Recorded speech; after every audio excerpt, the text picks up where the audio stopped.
Hey everybody, welcome to this week's podcast.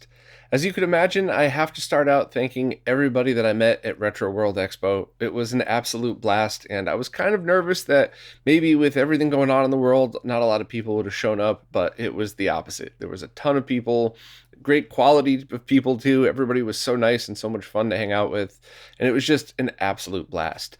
And of course, I got to thank Destiny and Beast for helping me out with that panel, because I knew they were going to do a good job, but it was really cool to see everybody in the crowd know for sure why I invited them up there with me. They had some great answers to some pretty cool questions, and I was really happy to be a part of all of that. Only other kind of funny things to mention, I guess maybe some of you might get a kick out of. At one point, I was over at the arcade section. I kind of just snuck off for 5 minutes to try some of the arcade machines I'd seen that I'd never really played before, like a stand-up Daytona and another odd Sega racing game. And I'm there playing, and I kind of feel something in my peripheral vision, and I hear somebody say, "Don't you hate it when somebody shoves a camera in your face?" I was like, took a deep breath. I was about to turn and be like, "Hey man, could you just give me a second?" It was just Metal Jesus messing with me. I thought that was absolutely hilarious. I was about to be like, "Oh, hey." I thought that was a lot of fun. And the number of Laser Bear hoodies I saw there was very awesome to see. They were all burly dudes with beards, so there's definitely a bear theme going on, but it's just very cool to see the love for people in the community out there, and I was very happy to be walking around with a Laser Bear hoodie and then look over and just be like, "Hey!" Somebody across the room had the same exact hoodie on. That was pretty fun. And of course, it's always a humbling honor to see anybody with a RetroRGB shirt on too. That's always pretty amazing. But anyway, thanks to everybody that I met, and especially thank you to the people that run Retro World. They always treat me with such respect, and I can't even begin to tell you how much I appreciate all the help they've given me over the years. So I call that expo a complete success for both days. Both panels went well. Lon absolutely killed it in his panel about the Mister, but I don't think any of us doubted that. So definitely check all that stuff out. All of these, everybody who attended posted stuff up on social media.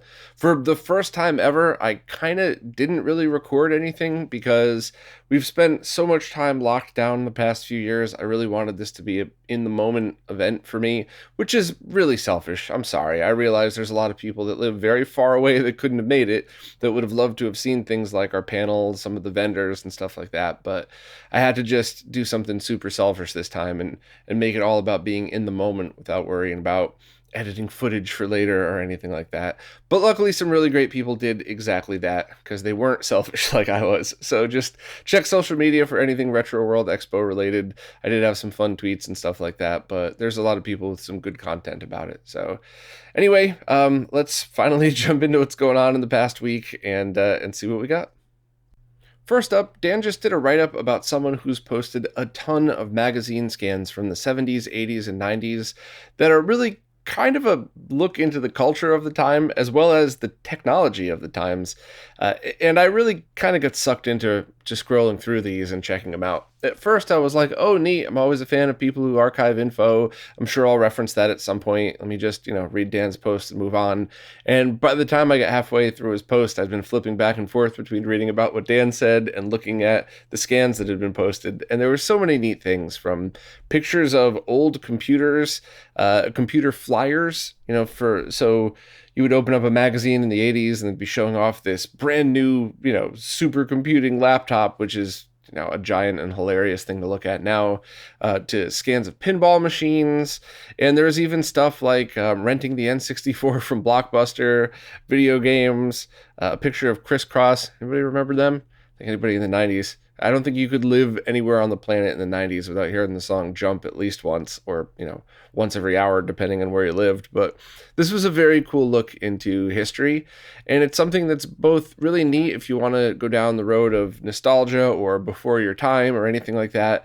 But I think it's also going to be something that people could reference, especially if, you do the diligence and reference the people who posted it and all that. I think this would be content that would be welcomed in people's videos and stuff in the future. I hope, at least. I certainly plan on doing it, and hopefully Forever Mozart / Global Village Coffee House, who's been posting these, wouldn't be upset. But I just think when I talk about certain things, having stuff like this as B-roll, eye candy footage to show with proper credit would be a really great way to kind of have to give a better feel to what it is that you're talking about, because sometimes when you're talking about technology that was the greatest for the time, it's very easy to overlook how exciting it was. And then you see a crazy magazine cover from 1988 or something like that. It kind of gives you a more real sense of what that was like. I was super young then, so I don't really remember 88 too clearly, but certainly the computing and gaming of the 90s I remember very clearly. So anyway, thanks to Dan for writing this up, and especially thank you to the person or group. I think it's mostly one person, though, who had just posted a ton of these scans for anybody who wants to check them out. Developer Jacques Gagnon, aka Darth Cloud, has just added support for the Switch Online N64 controller to the Blue Retro platform, and this will allow that to be used on original N64 hardware. Now, at the moment, nobody is building anything around this project, but it's in do-it-yourself form, so you could make your own. But I hope somebody would pick this up and do at least a small run of them, because I only spent a very short period of time with the Switch Online N64 controller, but it seemed pretty good. And while there's built-in rumble, there isn't an expansion slot on the controller, so you would have to pick and choose which games you would want to use it with. But overall, I think it is a very, very cool idea. So thanks very much to Jacques for doing that and for open sourcing this very cool project. And I do hope that this turns into a product at some point, because even though, you know, the N64 on Switch Online controllers might be kind of hard to come by, I think when you start making stuff like this, it's kind of one of those if you build it, they will come scenarios, in that you might not be using this particular controller, but if somebody builds this receiver for it, I bet you there's other Bluetooth controllers that might sync up pretty well. Also, it seems like the lag is pretty decent, although I haven't personally tested any of this stuff yet, but it overall just seems like a pretty cool solution for somebody that wants to use that controller on original hardware. So thanks very much to Jacques, and I will keep everybody in the loop if there is a product eventually released as a result of this. The team Pandemonium Reviews Every US Saturn Game has just released a nearly 2-hour-long documentary about NBA Jam. And this covers everything from the history of the game, why it was culturally important at the time, on top of being an awesome arcade game, a comparison of the different versions of the game and how they perform. I mean, really, overall, this is an NBA Jam fan's dream video to watch. And as I found myself watching it, a couple of things I was like, oh yeah, I remember that from the book. Oh, I remember that from the book. And then I realized that was a really good thing, because if you'd already read the book about NBA Jam, that was written by Rayan Ali. Want to make sure I got the name right. If you'd already read the book, this is an excellent complement to it with great visual cues and stuff like that. But if you've never read the book, which I do actually suggest, then a lot of the stuff that you hear might be fresh and new, and something that even if you grew up around NBA Jam, you might not have even known the story. So I strongly recommend watching it for anybody who really likes the game.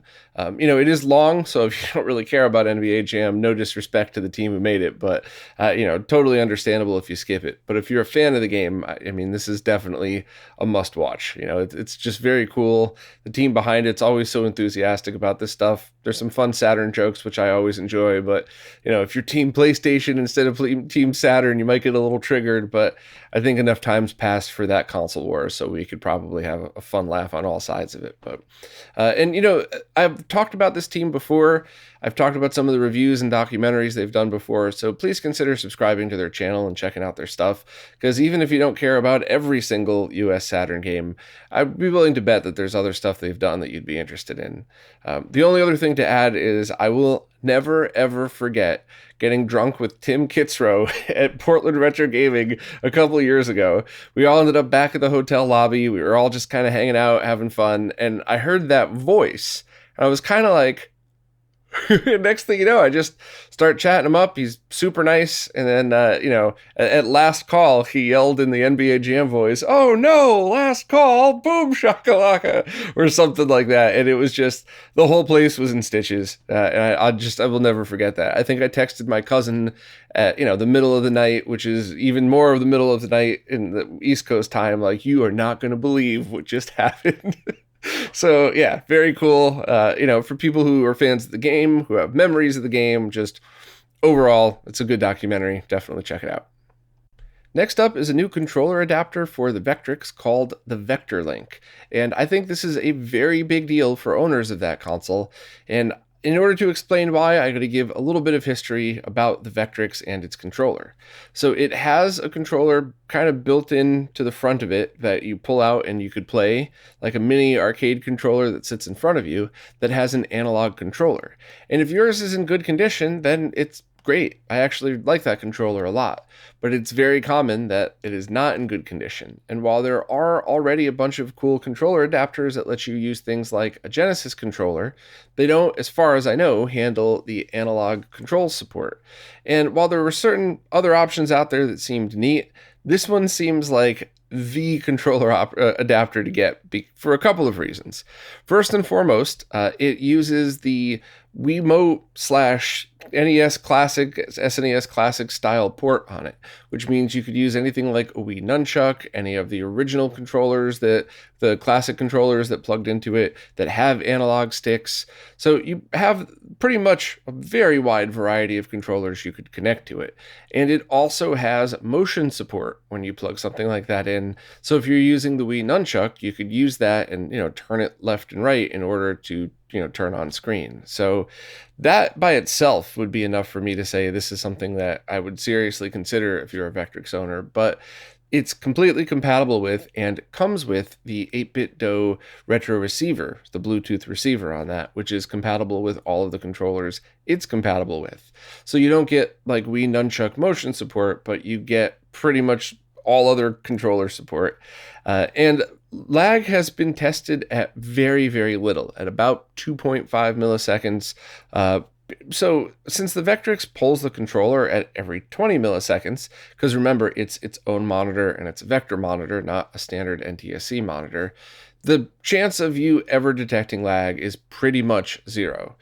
Not that lag would often be an issue on the Vectorlink, but it's something that you should know that you're not going to get some junky, laggy solution. You'll be able to plug in your controllers confidently and not worry about that. Even on the Bluetooth side, unless you live in a place that has a ton of wireless interference, you should be able to have a fairly lag-free experience on it without really noticing anything. So if you're interested in this, the kits are currently sold out, but a second run is currently being put together. The cost is about $70. If you're in the US, shipping's free. If you're outside, it's a little more. I'm not sure if the price is going to change because we all know what's going on in the world with shipping changes and part changes and stuff, or price changes and stuff like that. But overall, I got to say, if you're a fan of the Vectorlink and you own one, you should at least check out the post and the video about it. Obviously choose whatever's best for your setup. If you already have a working controller, you might not need this, but I guarantee every Vectorlink owner would at least want to know about this. So please check out the post in the video, and it is a very neat project for anybody that's interested in it.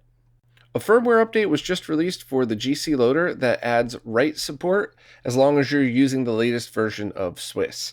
So if you own a GC loader, absolutely do this firmware update right away because this is a pretty big deal. Now, if you're not familiar with the GC loader or why this might be important, here's just a little bit of background on it.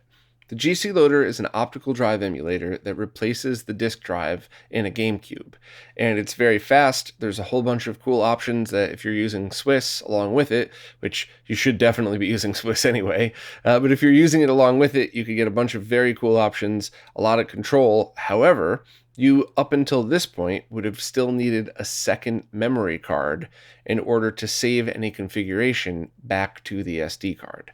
So any of your preset settings, any of your configuration files, all of that stuff in Swiss would either have to be manually set each time, or you would have to have a front memory card reader, an SD to SP2, something like that, and save it to that SD card. So with this new firmware update and with, I believe, the latest and maybe even one or the two of the previous ones before that version of Swiss, you don't need any of that anymore. Everything can be done just directly through the GC loader. So you only need one SD card, only one set of configuration files. You don't have to worry about anything else, which frees up both of the front memory cards for actual memory cards and not any SD access, and you don't need an SD to SP2. If you don't know what that is, a very quick overview is that's another way of booting Homebrew that doesn't require a replacement of the disk drive, but does require some kind of boot disk or mod chip in order to access it. So the most common way to access would be a action replay disk and then an SD card plugged plugged into this other adapter. Definitely check the links on RetroRGB if you want more info for all of that stuff. But basically, if you own a GC loader, here is a free update that gives you a feature you've probably either been asking for or didn't know you wanted until now that it's here. So as always, thank you to everybody who works on all of these projects and continues to support them.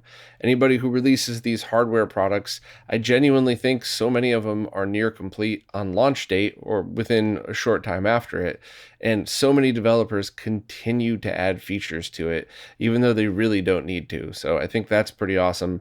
And as usual, thank you to the entire Swiss team and everybody who takes all of the effort it takes to add all of these very cool additions and constantly do amazing things.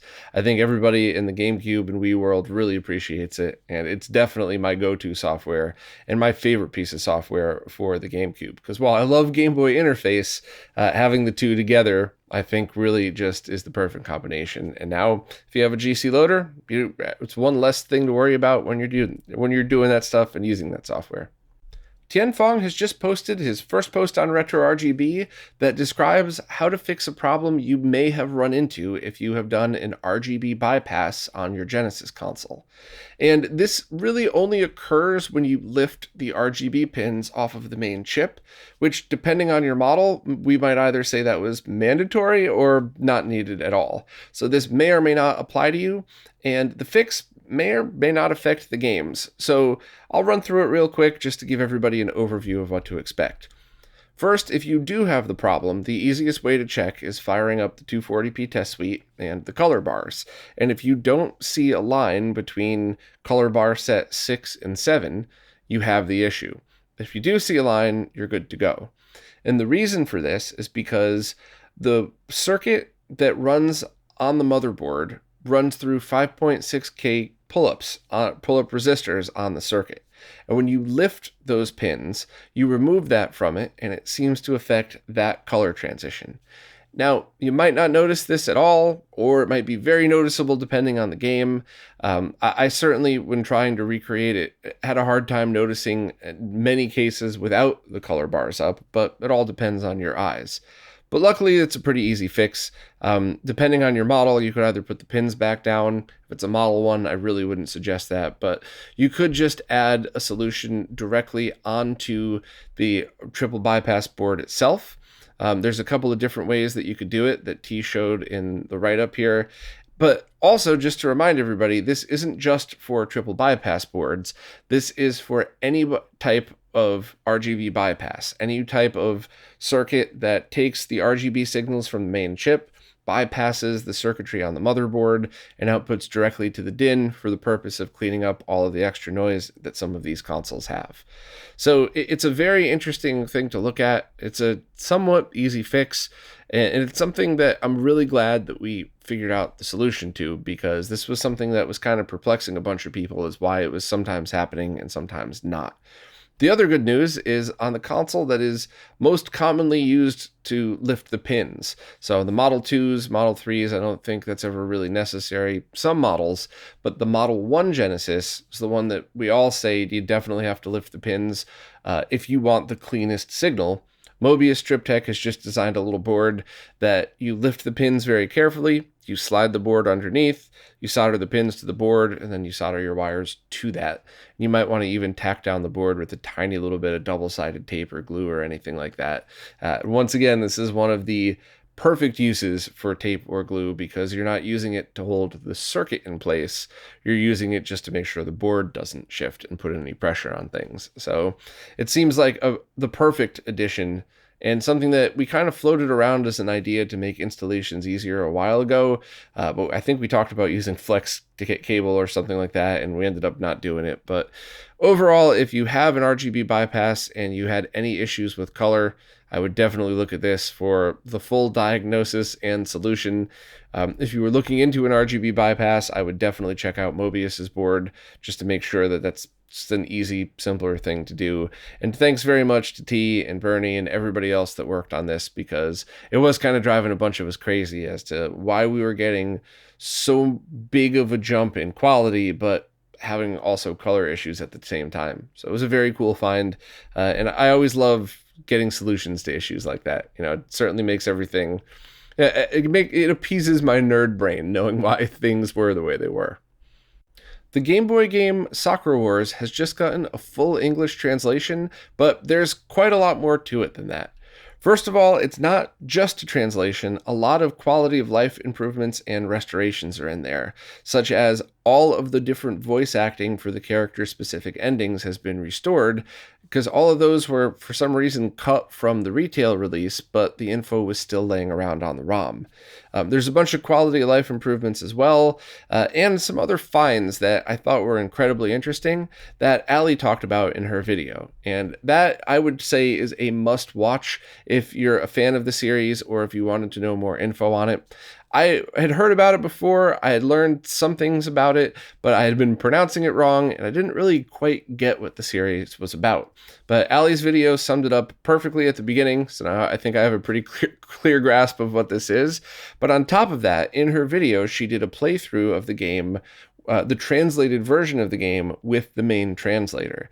And I thought that was super interesting because while this wasn't my favorite style of game, I certainly enjoyed hearing Ali's perspective on it, but I also loved some of the weird stuff they stumbled across, like the translators found code that referenced a TV tuner accessory that was never released that you could use with this game along with the Dreamcast, or it was kind of nuts. So if you even remotely have an interest in the Sakura Wars series, or you just want to hear a pretty cool dev interview slash playthrough slash history video on this, I strongly recommend watching Ali's video. I thought it was great. So thank you, as always, to the teams of people who translate these games.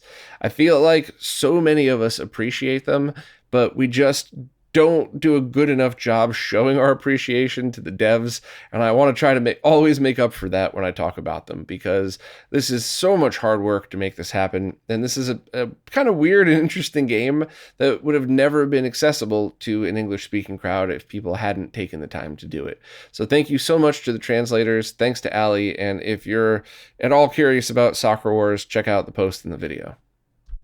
I just posted an interview / conversation style podcast with Ron, aka the Handlebar Gamer, who's somebody I've kind of sort of gotten to know for a while through social media and through different stuff, and I just thought he would make an interesting person to talk to, and he was. I really enjoyed having the conversation. I liked the topics we covered. At first, we kind of covered game collecting and retro gaming nerdiness, and then we got to talk about his classic Impala with hydraulics in it. That was really fun for me, and anybody that has an interest in classic cars, I think would really like to hear what Ron did to his. And then we kind of went on to a bunch of other stuff, including fitness, because Ron's a giant dude, and I always give props to people who spend that much time and effort, turning themselves into pretty awesome pieces of machinery like that. So we get to talk a bit about all of that stuff, and I'm trying to make this like a Monday morning podcast type of thing, so that people could, if they're interested in that week's guest, or if they think they might be, download the podcast via their favorite podcast service or fire it up on YouTube and kind of listen as they want to go. Because I was at the expo this weekend, I wasn't able to get it out exactly on Monday morning, mostly because we had audio issues. And thank you, by the way, a shout out to Dark Aries for the recommendation on the Isotope RX software. I love it. I'm going to be using it for this episode too, just to test it out. I thought it did a great job cleaning up the audio and making our voices sound much more of the way mine actually does, for better or worse. But yeah, great. Sorry for the off topic aside about the audio there. I really am happy about the interview and really enjoyed talking to Ron, but I just figured my fellow nerds would be appreciative of that extra little info in there. So if you want to hear a podcast with an interesting dude who's got a lot of fun things to say, definitely add that one to your list. Modern Vintage Gamer posted 2 videos this week that talk about hacking modern consoles, or at least cover the subject matter of it. The first video was about Team Xecuter, who got arrested for making pirate chips for the Nintendo Switch, and I believe MVG covered this before in the past, but the short version was that they claimed that this was a homebrew chip, but it was very clearly focused on pirating games, and they even asked you to pay extra if you wanted to play retail games. So while I'm kind of glossing over that, and there was a bit more to it, it was kind of just a gross, blatant piracy copyright violation type of thing. This wasn't like a here's how you could hack your Switch so you could back up your save games and back up your the digital games that you purchased. I think the team went way too far with this one, and apparently so did Nintendo because they bent over backwards to get them arrested. And the other video that MVG did was about 2 different exploits that were found for the PlayStation 5. And while there is no public release or anything that we could do with that today, that certainly opens up the doors for homebrew and possibly Linux being installed on it, as well as eventually maybe being able to run retail games on it. So I wanted to talk about this both because I'm a fan of MVG's and I think that anybody interested in these topics would like to hear his opinions on them. But I also kind of thought about something that I was wondering all of your opinions on. And I'll try to skip through it because I could certainly ramble for a long time about hacking and jailbreaking and the gray areas of that. But in my life, I've talked a lot about how I always try to support developers and musicians and whoever's making content. If I like it, I'm going to buy it. And while there's been a bunch of stuff that, try before you buy, listen before you buy, that I ended up saying, oh, that stinks. I don't like it. It's not for me. That lost money would have never been spent by me personally anyway. If I was on the fence about something and I didn't have the money to buy it, I just wouldn't have taken the chance. Whereas the flip side happened way more often than not, that I would listen to something, watch something, play a game, whatever it is, and go, oh, wow, I would have never stumbled across this if I didn't steal it first. Now I like it, so I'm definitely going to buy it. Buy the game, buy the CD, or depending on the time period of my life and how much money I had, maybe not buy the CD, but go see the band live, buy a t-shirt, scream my face off in the front of the mosh pit, things that more than make up for the tiny little bit that I stole from their music. And it reminded me of a story that I heard in the early 2000s from Typo Negative, the band, and how they were saying that their hardcore fan base has stayed very loyal. They still buy their albums, they still bought the t-shirts, saw them live, but the problem they had at the time, which, it's almost 20 years ago, but the problem they were having was first week sales were down a lot, even though overall sales for them were good, even though people were pirating. And that seriously affected the tour planning because, if week 1 sales were 100,000, then they would know, all right, these are the venues we're going to put you in. And at the time, there was really no metric for downloads. There was no streaming for music. And it made me think like, oh, okay, well, even if I do steal the band's album or if somebody leaks it online, make sure to pre-order or buy it on day 1 if you like it and you want to help. And that long-winded explanation brought me to what I would love to ask any game developers that make modern games, and that if any of these modern consoles have a way to play retail games on them, so let's not be coy about this, stolen illegal games, I might pick one up. I don't have any modern consoles that are jailbroken at all, but, let's just hypothetically say I buy a PS5 that's been jailbroken if the exploit ever goes public, and I say, okay, let me play a couple of stolen games to see if I like it, and cool, I like these. Let me buy these. But hey, that one's going to be available as a physical version next month, so let me wait for that. Or, oh, cool, I'll buy this when I remember it, and then I forget, and go back a couple weeks later and go, oh, crap, I forgot to buy that game that I love. Before I go back to play it, let me make sure to buy it to keep the devs going. How does that affect modern games? How does the whole, I have this now, I haven't paid for it yet, I will pay for it in the future. Is there something like what that band's interview was almost 20 years ago that's a detrimental effect? Do they not get funding if there aren't high week 1 sales? How does that affect modern gamers? Because I was really curious about that. For games that I love, it's certainly not an issue even without piracy because I knew I was going to like Axiom 2, so I just bought it immediately on the digital download, and I loved it. So bought Axiom Verge 2 through the physical copy that came out as well, just because I want to support the developer. I love the game. I thought it was really cool. But what if it was a game I was a little more casual about? Like, oh yeah, everybody says I'd like it. I like the first one. I'll just wait till it's on physical copy and not buy it now. So if there's any devs out there or any insiders in the industry that know the facts about this, I would love to hear your opinion on both the legal and very illegal side of What if, for whatever reason, you don't buy a game the first couple of weeks of release? You either wait for the physical version or discover it later. Is there a detrimental impact in that? Because I know a lot of us adults always want to support the developers, and respectfully, a lot of kids out there, like I was, could never afford this stuff anyway. So if they didn't steal it, they weren't going to buy it. There's really no money lost out of people's pockets in that one. And a lot of people disagree with me when I say that, but it is the honest truth. So I am just very curious if there's any inside info on that. And sorry to ramble on it. I just thought this was an interesting topic. But the point of the post anyway, go back and check out the MVG videos for all the info and his perspective, because I certainly always appreciate that. Couple of very quick things before I go. First, since I was at the expo all weekend, I did miss a few posts that I really wanted to write about. I miss a lot of posts all the time. It's just I'm out of time, and I do my best. But there were a few specific ones that I thought were great, and I will try my best to catch up with that this week. Also, I was very curious to everybody's thoughts on the background. I kind of threw this together so it's not quite centered, and there's some other stuff that I could be doing with it, but setting it up this way, I kind of feel like I should save this for special occasions.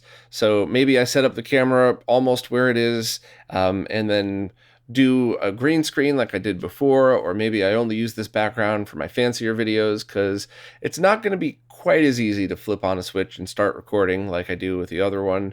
But I also, most importantly, just wanted all of your opinions on that.